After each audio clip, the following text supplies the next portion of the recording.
السلام علیکم ورحمۃ اللہ وبرکاتہ نحمده ونصلی علی رسوله الکریم اما بعد فاعوذ باللہ من الشیطان الرجیم بسم اللہ الرحمن الرحیم رب اشرح لی صدری ویسر لی امری واحلل عقدۃ من لسانی یفقهوا قولی واجعل لی وزیرا من اہلی قال اللہ تبارک وتعالی فی القرآن المجید والفرقان الحمید الذي خلق 7 سماوات طباقا ما ترى في خلق الرحمن من تفاوت فارجع البصر هل ترى من فطور ثم ارجع البصر كرتين ينقلب إليك البصر خاسئا وهو حسير۔ تمام قسم کی حمد و ثنا اللہ رب العالمین کے لیے ہے، وہی رحمان وہی رحیم ہے، وہی دعائیں سننے والا، نعمتیں اور رحمتیں عطا کرنے والا ہے، اسی کے ہاتھ میں تمام بادشاہت ہے اور وہ ہر چیز پر قادر ہے۔ آج کا سبق شروع کرنے سے پہلے ہم پچھلی 2 آیات کا خلاصہ دیکھتے ہیں۔ اللہ سب سے بڑا ہے، ہر چیز کا اختیار، ہر چیز کا کنٹرول اسی کے پاس ہے۔ اسی نے انسان کو زندگی دی ہے، زندگی اور موت کا تعلق اللہ کی طرف سے ہے۔ جب انسان یہ سمجھتا ہے کہ موت بھی اللہ کی طرف سے آتی ہے، موت کا مالک بھی وہ ہے، تو اس کے غم ہلکے ہو جاتے ہیں کہ یہ میرے رب کا فیصلہ ہے۔ پھر یہ کہ زندگی امتحان کے لیے ہے، موت بھی امتحان ہے، اپنی ہو تب بھی اور دوسروں کی ہو تب بھی۔ اپنی موت امتحان ایسے ہے کہ جب انسان اپنے سامنے موت کو دیکھتا ہے، ہر روز رات سوتے ہوئے یہ صورت پڑتا ہے، تو اس وقت انسان اس امتحان کی تیاری کرتا ہے۔ موت کا خیال امتحان کی تیاری ہے۔ آپ اور میں تصور کریں کہ میں مر جاؤں گی، مجھے مرنا ہے، یہ احساس آنا بھی ایک امتحان ہے، آزمائش ہے۔ مرنے کا سارا پروسیس بھی امتحان ہے کہ کس طرح لمحہ بلمحہ ہم موت کے قریب جا رہے ہیں۔ انسان کی موت آہستہ آہستہ اس کی طرف بڑھتی ہے، انسان پر بڑھاپا آتا ہے، انسان کا اسٹیمنا ختم ہوتا ہے۔ دنیا میں فرعون جیسی طاقت رکھنے والا بھی ہو، موت تو اس کو بھی آ جاتی ہے۔ یہاں اللہ نے مقام واضح کیا ہے کہ موت ایک دروازہ ہے مومن کے لیے، جو ایک زندگی سے دوسری زندگی میں لے کے جاتا ہے۔ ہر گزرتا لمحہ ہمیں موت کے قریب کر رہا ہے۔ ہم اپنی موت کو کیسے انجوائے کر سکتے ہیں؟ ہم کیسے برتھ ڈے منا سکتے ہیں؟ بھلا کوئی اپنی موت کو بھی انجوائے کرتا ہے؟ کیا مرنے والا بھی یہ خوشی مناتا ہے کہ میرا 1 سال اور کم ہو گیا؟ جبکہ ہمیں پتا ہے کہ کس طرح ہم آہستہ آہستہ موت کے نزدیک جاتے ہیں، اور پھر مرنے کے بعد اگلی زندگی میں پہنچنا ہے، پھر دوبارہ روح آ جائے گی، جو کچھ اس نے کیا اسے سزا یا جزا ملے گی۔ تو ہمیں اپنے اچھے اعمال سے یہ ثابت کرنا ہے کہ اللہ نے ہمیں کس لیے پیدا کیا۔ ابھی بھی وقت ہے، جو کچھ ہو چکا اس کی اللہ رب العزت سے معافی مانگیں اور اچھے سے اچھے اعمال کریں۔ وَهُوَ الْعَزِيزُ الْغَفُورُ، وہی سب پر غالب اور بے حد بخشنے والا ہے، وہ معاف کر دے گا۔ الَّذِي خَلَقَ 7 سَمَاوَاتٍ طِبَاقًا، جس نے 7 آسمان تہ بتہ بنائے ایک کے اوپر ایک۔ قرآن مجید کی اور بہت سی آیات سے ہمیں پتہ چلتا ہے کہ آسمان 7 ہیں۔ اللہ تعالیٰ قرآن مجید میں ارشاد فرماتے ہیں ثم استوى إلى السماء فسواهن 7 سماوات، پھر وہ متوجہ ہوا آسمان کی طرف، اس نے ٹھیک کر کے بنایا انہیں 7 آسمان، اور یہ آسمان ایک کے اوپر ایک ہے۔ طباقہ کہتے ہیں ایک چیز کے اوپر ایک چیز رکھنا، ترتیب کے ساتھ، برابر کر کے۔ اللہ سبحانہ و تعالیٰ اپنی قدرت کے کچھ نقشے دکھا رہے ہیں کہ وہ کتنے خوبصورت ہیں، کتنے پرفیکٹ ہیں۔ اللہ کی ہر چیز پرفیکٹ ہے۔ اس میں ہمارے لیے سبق ہے کہ ہم اچھے کام کریں۔ باقی چیزوں کو تو اللہ نے اختیار نہیں دیا، ہمیں تو اختیار دیا ہے، ہمیں کوشش کے میدان میں چھوڑ دیا ہے کہ ہم کوشش کر کے بہترین بن جائیں۔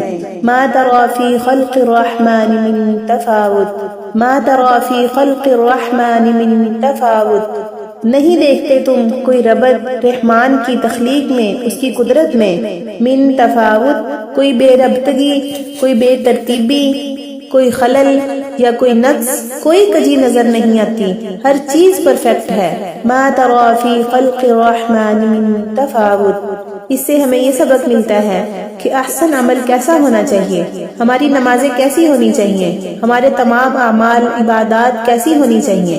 احسن عملا، احسن طریقے سے کی گئی، بے ترتیب نہیں، بے ڈنگی نہیں، بس سر سے اتاری ہوئی نمازیں نہیں، بس نماز پڑھ لیں جیسے تیسے کر کے، بس قرآن پڑھ لیں تیز تیز بغیر سمجھے، نہیں، وہ ذات جس نے ہر چیز کو خوبصورت بنایا، مجھے اور آپ کو بنایا، اسے احسن عمل چاہیے۔ اللہ تعالیٰ سورۃ سجدہ میں ارشاد فرماتے ہیں الذی احسن کل شیء خلقہ، اللہ نے ہر چیز کو بہترین تخلیق کیا، ہر چیز کو بہترین شکل دی، اتنی بہترین کہ ما تری فی خلق الرحمن من تفاوت، نہیں ہے کوئی بھی خلل، کوئی بھی عیب۔ فارجع البصر هل ترى من فطور، دوبارہ دیکھو، هل ترى من فطور، کیا کہیں کوئی خلل ہے، کوئی دراڑ، کوئی شگاف، کوئی ٹوٹی پھوٹی چیز نظر آتی ہے؟ اللہ تعالیٰ کہہ رہے ہیں دوبارہ آسمان کی طرف دیکھو، کوئی دراڑ نظر آتی ہے؟ آسمان کو دیکھو، کوئی خلل نظر آتا ہے؟ کہیں بھی نہیں۔ پھر فرمایا ثم ارجع البصر کرتین، پھر لوٹاؤ اپنی نظر، کرتین، بار بار، پلٹ آئے گی تمہاری نگاہ ذلیل ہو کے، تھک کے، نامراد ہو کے، وہو حسیر، اور وہ تھکی ہوئی ہوگی، لیکن تمہیں کوئی بھی خلل نظر نہیں آئے گا۔ یہاں 3 دفعہ دیکھنے کی بات ہوئی ہے۔ ما ترى پہلی نظر، ایک نظر دیکھو کچھ نظر نہیں آئے گا۔ پھر فرمایا فارجع البصر، دوسری دفعہ، پھر فرمایا ثم ارجع البصر، پھر بھی نظر نہیں آئے گا۔ اب اس کے مقابلے میں ہم اپنی چیزوں کو دیکھیں، کوئی بھی کام کرتے ہیں، کوئی بھی کام کرتے ہیں، ہم یہ نہیں کہہ سکتے کہ اس میں کوئی خلل نہیں، کوئی غلطی یا کوئی نقص نہیں۔ انسان کی بنائی ہوئی کوئی بھی چیز پرفیکٹ نہیں ہوتی۔ یہاں اللہ رب العزت ہمیں چیلنج دے رہے ہیں کہ دیکھو، پھر دیکھو، بار بار دیکھو، کوئی خلل ہے؟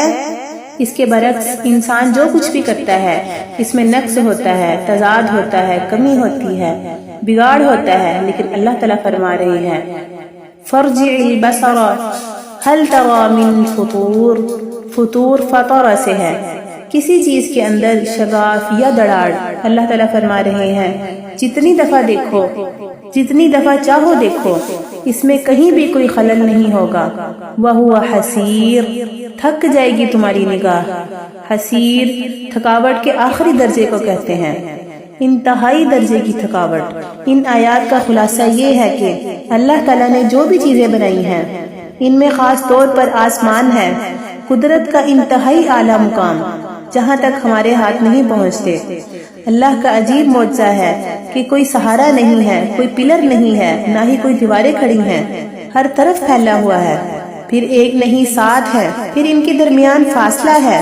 ہمیں صحیح احادیث سے پتہ چلتا ہے کہ معراج کی رات ہر آسمان میں رسول اللہ صلی اللہ علیہ وسلم کی ملاقات کسی نہ کسی رسول سے ہوئی۔ اس سے یہ پتہ چلتا ہے کہ یہ آپس میں ملے ہوئے نہیں ہیں، ان میں کافی فاصلہ ہے۔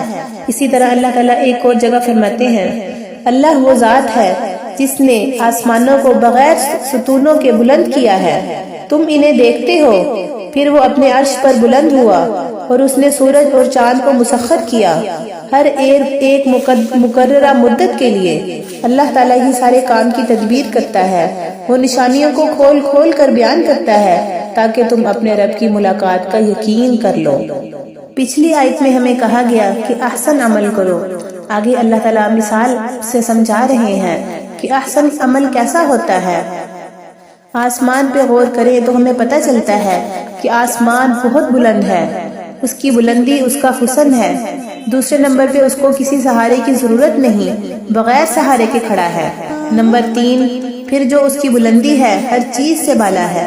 اسی طرح احسن اخلاق ہوتا ہے، انک علی خلق عظیم، بے شک آپ صلی اللہ علیہ وسلم اعلیٰ اخلاق کی بلندی پر تھے۔ آپ صلی اللہ علیہ وسلم کا اخلاق ہمارے لیے بہترین نمونہ ہے۔ اسی طرح اگر اچھے اخلاق والے کو کوئی تنقید کی جائے اس میں کوئی نقص نکالا جائے، اس کا جائزہ لیں تو وہ خود ہی تھک کے ذلیل ہو جائیں گے، اس کا کچھ نہیں بگاڑ سکتے۔ اور یہ تب ہوتا ہے جب انسان کا عمل خالصتاً اللہ کے لیے ہوتا ہے۔ اس کا یہ مطلب نہیں کہ اس میں کوئی عیب نہیں رہے گا، لیکن بلند اخلاق ایسا عمل ہے جس کے بعد وہ کسی کے تابع نہیں ہوتا کہ کوئی میرے سے اچھا ہوگا تو میں اچھا ہوں گا، اور اگر کسی نے میرے ساتھ برا کیا تو میں اس سے بھی زیادہ برا بن کے دکھاؤں گا۔ اب آپ نے اور میں نے سوچنا یہ ہے کہ کیا ہمارے خیالات بلند ہیں، ہمارے اعمال کس قسم کے ہیں، ہماری نگاہ بلند ہے، ہماری سوچ بلند ہے، یا ہم ہر وقت نیچے ہی دیکھتے رہتے ہیں۔ پھر اسی طرح آسمان چھت بھی ہے، تحفظ بھی دیتا ہے، دوسروں کے کام آتا ہے، وہ ہمیشہ دے رہا ہے، اس نے کبھی کچھ لیا نہیں۔ اسی طرح ایک اچھے کردار کا انسان، اچھے اخلاق کا انسان ان سب چیزوں سے بالا تر ہوتا ہے۔ اسے کوئی گالیاں بھی دے، برا بلا بھی کہے، اسے کچھ بھی کرے، وہ اپنا اچھا اخلاق نہیں بدلتا، وہ ویسے کا ویسا ہی رہتا ہے، اس میں وسعت ہوتی ہے۔ جس طرح آسمانوں میں بھی بلندی اور وسعت ہے، ایک مومن کا دل بھی بہت وسیع ہوتا ہے۔ ایک مومن ہر روز رات سوتے ہوئے یہ سورت پڑھے گا تو وہ اپنا مقصد نہیں بھولے گا، وہ یہ نہیں بھولے گا کہ اللہ نے اس کو اس امتحان کے لیے بھیجا ہے کہ وہ اچھے عمل کرے۔ ایک مومن ہر روز موت کو یاد کر کے اپنے دن بھر کے گناہوں سے توبہ کرے گا کہ اے اللہ میں پرفیکٹ نہیں تھا، جو غلطیاں مجھ سے دن بھر میں ہوئیں وہ مجھے معاف کر دے۔ اور اگر کوئی غافل سنے گا تو سوچے گا کہ میرے پاس وقت بہت کم ہے، اور حقیقت میں ہمارے پاس وقت بہت ہی کم ہے، ہمارا ہر گزرتا لمحہ ہمیں اپنی موت کے قریب کر رہا ہے۔ تو آئیے اللہ تعالیٰ نے ہمیں احسن عمل کے لیے یہ بہترین مہینہ عطا کیا ہے جس میں ہم اللہ رب العزت کو احسن عمل کر کے دکھا سکتے ہیں۔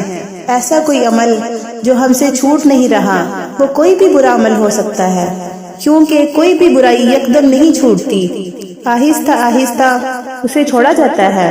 اور یہ بہترین دن ہے برے اعمال کو چھوڑ کے اچھے اعمال کرنا شروع کر دیں، تاکہ ان 30 دنوں کی پریکٹس سے ہمارے برے اعمال ہم سے چھوٹ جائیں۔ اللہ تعالیٰ سے دعا ہے کہ اللہ تعالیٰ ہمیں بہترین عمل کرنے کی توفیق عطا فرمائے، اور ہمیں اس مہینے سے بھرپور فائدہ اٹھانے کی توفیق عطا فرمائے۔ یہ ہم سے ہماری بری عادات چھڑوا دے اور احسن عملہ کرنے کی توفیق عطا فرمائے۔